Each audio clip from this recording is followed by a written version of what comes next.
शहादा शहरात रमजान ईद उत्साहात साजरी, सामूहिक नमाज, सामाजिक ऐक्याचा संदेश।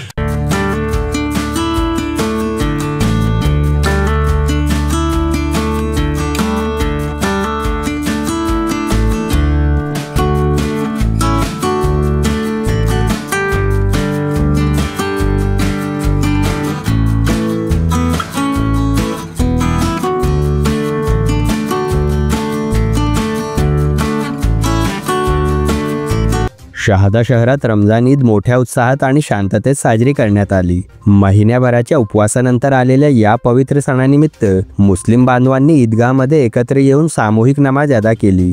ईदच्या शुभेच्छा देण्यासाठी अनेक सामाजिक कार्यकर्ते आणि स्थानिक नेते उपस्थित होते। रमजान ईद ही केवळ धार्मिक सणापुरती मर्यादित नसून ती सहानुभूती, दानधर्म आणि सामाजिक ऐक्याचा संदेश देते। या दिवशी मुस्लिम बांधव उपवास संपल्यानंतर विशेष नमाज अदा करून अल्लाहचे आभार मानतात। तसेच जकात, फित्रा म्हणून गरीब आणि गरजू व्यक्तींना अन्न व मदत दिली जाते।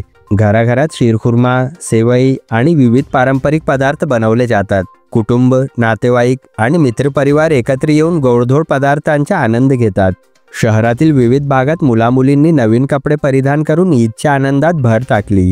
यंदा ईदच्या नमाजवेळी मुस्लिम समाजातील अनेक नागरिकांनी हातावर काळ्या पट्ट्या बांधून केंद्र सरकारच्या वक्फ विधेयकाच्या विरोधात शांततामय पद्धतीने नाराजी व्यक्त केली। त्यांनी नमाज अदा करत शासनाच्या निर्णयावर असंतोष व्यक्त केला। ईदच्या निमित्ताने मोठ्या संख्येने नागरिक एकत्र येतात, त्यामुळे शहादा पोलिसांनी विशेष सुरक्षा व्यवस्था तैनात केली होती। विविध ठिकाणी नागरिकांनी एकत्र येऊन मिठी मारत ईद मुबारक म्हणत आनंद साजरा केला। रमजान ईदच्या निमित्ताने शहादा शहरात धार्मिक सलोख्याचा संदेश देण्यात आला। तसेच यावेळी देशासाठी विशेष प्रार्थनाही करण्यात आली।